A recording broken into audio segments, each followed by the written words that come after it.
Siswa-siswi sekalian, hari ini kita bertemu lagi dalam pelajaran kimia.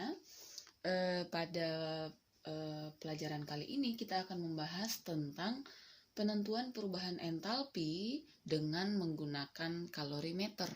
Jadi di pelajaran sebelumnya kita sudah membahas menggunakan hukum Hess, menggunakan energi ikatan rata-rata, dan juga menggunakan perubahan entalpi pembentukan standar. Nah, pada pelajaran kali ini kita akan membahas penentuan perubahan entalpi dengan menggunakan kalorimeter. Nah, jadi kalorimeter itu adalah alat untuk mengukur perubahan kalor dalam suatu reaksi kimia. Kalorimeter ini adalah alat yang akurat. Kenapa akurat? Karena ini adalah sistem terisolasi, artinya tidak ada pertukaran energi maupun materi antara sistem dan lingkungan. Ya. Nah, di sini kita lihat bahwa rumusnya adalah Q larutan sama dengan massa dikali kalor jenis dikali perubahan suhu. Kemudian kalor dari kalorimeter itu sama dengan kapasitas kalor dikali perubahan suhu. Nah, nanti kalor totalnya itu adalah Q larutan ditambah dengan Q kalorimeter. Kemudian ketika kita menghitung delta H-nya itu adalah kebalikan dari kalor. Ya, jadi kalau misalnya nanti kalornya positif berarti delta H-nya negatif dan sebaliknya. Ya. Nah, kemudian kita di sini masuk ke satu contoh. Ya. Sebanyak 32 gram gas metana dibakar dalam kalorimeter. Setelah reaksi, terjadi kenaikan suhu dari 24,8 derajat Celcius menjadi 88,5 derajat Celcius. Jika kalorimeter berisi 6 liter air, kalor jenis air 4,2 Joule per gram derajat Celcius, serta kapasitas kalorimeter sebesar 2740 Joule per derajat Celcius, kalor reaksi pembakaran gas metana setiap 1 mol sebesar titik-titik. Nah, yang ditanya adalah kalor reaksi pembakaran gas metana setiap 1 mol. Berarti kita cari yang Q ini. Bagaimana caranya? Nah, yang pertama kita lihat di sini bahwa di sini menggunakan 6 liter air.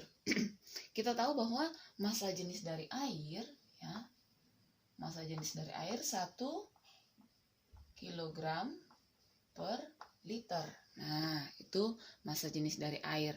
Nah, berarti kalau massa jenis air 1 kilogram per liter, berarti 6 liter air ini sama dengan 6 kilogram. Atau kalau kita ubah ke gram menjadi 6.000 gram. Nah, kemudian kita menghitung yang pertama Q larutannya dulu. Ya.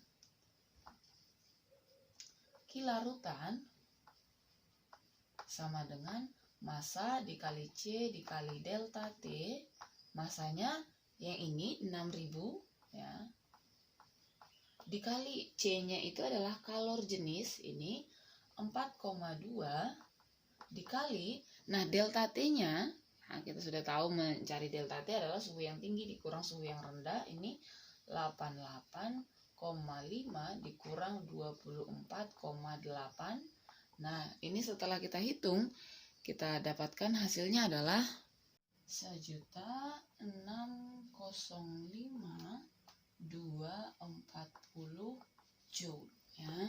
Nah, itu baru Q larutannya. Kemudian kita juga menghitung Q dari kalorimeter, yaitu kapasitas kalor, ya, dikali dengan delta T. Kapasitas kalornya di sini 2740 dikali delta T-nya tadi 88,5 dikurang 24,8 yaitu 63,7. Maka ini kita dapatkan hasilnya adalah 174,538.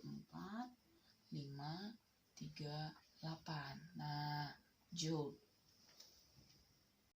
Nah, kemudian di sini kita lihat menggunakan metana, itu mana metana itu kan rumusnya CH4. Jadi kalau kita hitung MR-nya C12, H itu kan 1 tuh. Jadi 12 ditambah 1 kali 4, 4. Ya, sama dengan 16 nih MR-nya. Nah, di sini baru kita buat mol dari metana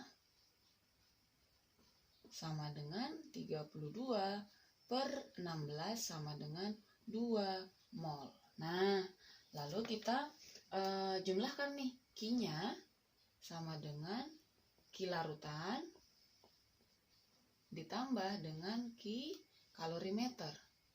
Nah, sama dengan 1.605.240 ditambah dengan 174.538. Ini hasilnya adalah 1.779.778 Joule. Nah, lalu di sini kita hitung delta H, yang ini ya.